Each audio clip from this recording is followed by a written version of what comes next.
Chers amis, bonjour, ici Paul Mignot, chercheur en biologie pour la science te parle, en direct de la Fongite. Bientôt, il y a un novembre, cette rotation, 24 novembre, qui s'appelle arrêté fédéral sur l'étape d'aménagement 2023 des routes nationales.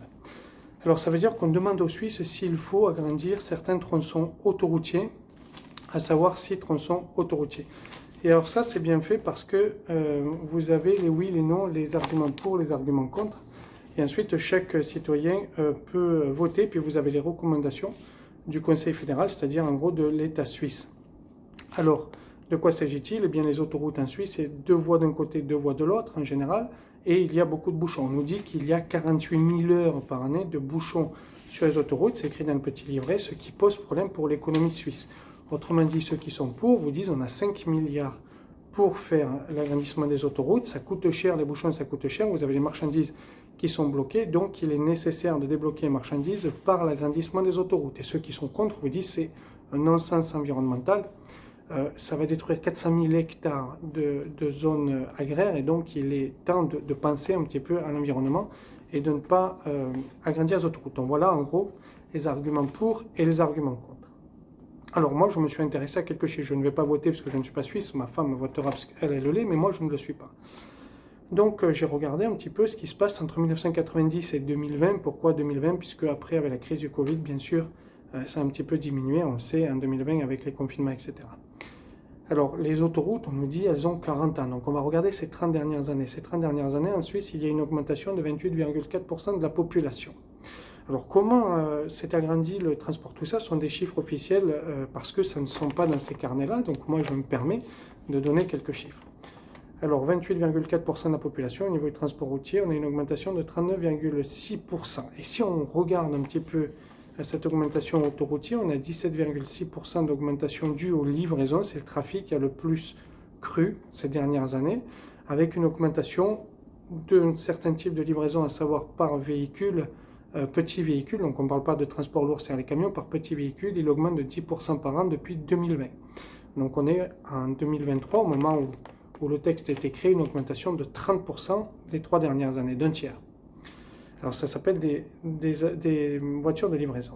Le trafic de marchandises lourds, à savoir les camions, c'est 5,7% d'augmentation entre 2020 et 2021. Pourquoi est-ce que je parle de ça? Parce qu'on nous parle dans ce livret d'économie, on nous parle de transport de marchandises et de biens, et l'importance que ça a que les camions ne soient pas bouchés dans les bouchons, arrêtés dans les bouchons. Donc c'est pour ça que je me permets de parler du transport de marchandises. Le transport de personnes, donc je vous ai parlé de l'augmentation de transport de marchandises, transport de personnes. On regarde entre 1990 et 2020.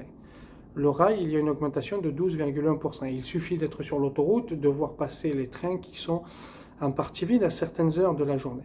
Piétons cyclistes, une augmentation de 7,6%. Tram-bus, donc ça c'est essentiellement à l'intérieur des villes, 3,1%. Voitures moto, donc véhicules individuels, 77,2%. Donc ça c'est la part du transport par personne en Suisse. Et si l'on regarde l'augmentation, sur les voitures moto, on a une augmentation de plus 32,6% entre 1990 et 2020.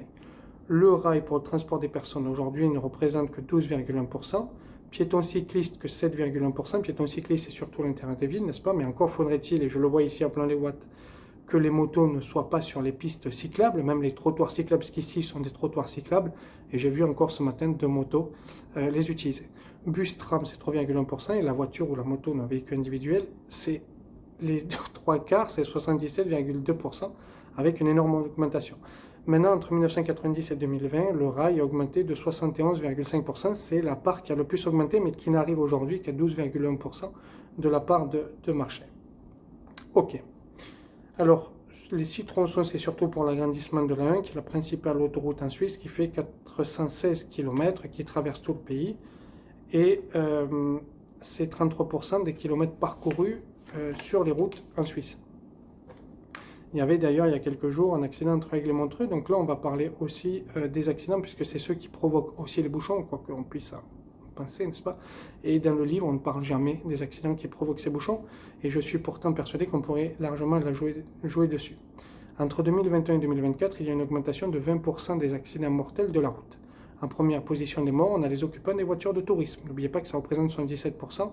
des véhicules, les véhicules individuels, 77% du trafic.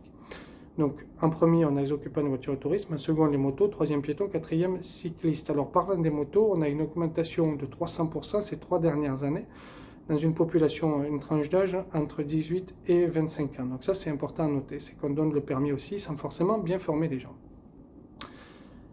Alors, en 40 ans, donc entre 1980 et 2020, on a 2 fois plus de voitures en Suisse, alors que la population n'a augmenté que de 28,4%.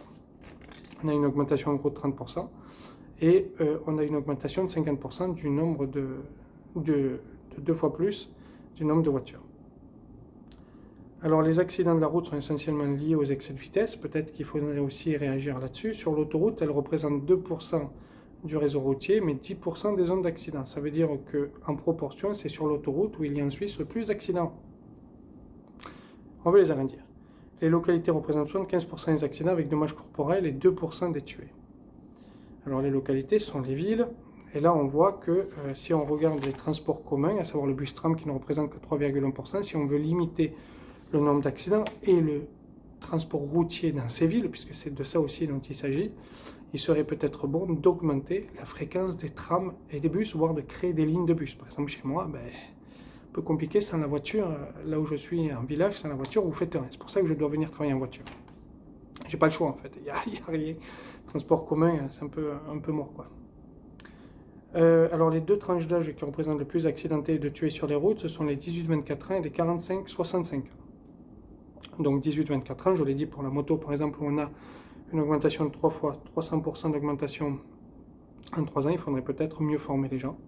Et je suis sûr que si on forme mieux les gens, il y a moins d'accidents, il y a moins de distances de sécurité qui sont bafouées et on roulerait beaucoup mieux. Alors on nous demande, et ça c'est le temps qui se le demande, les accidents sont-ils dus à la construction de routes? On ne sait pas. Le nombre de permis retirés, c'est aussi assez intéressant. Entre 2021 et 2022, il a augmenté de 3,3%. Entre 2022 et 2023, il a augmenté de 0,9%.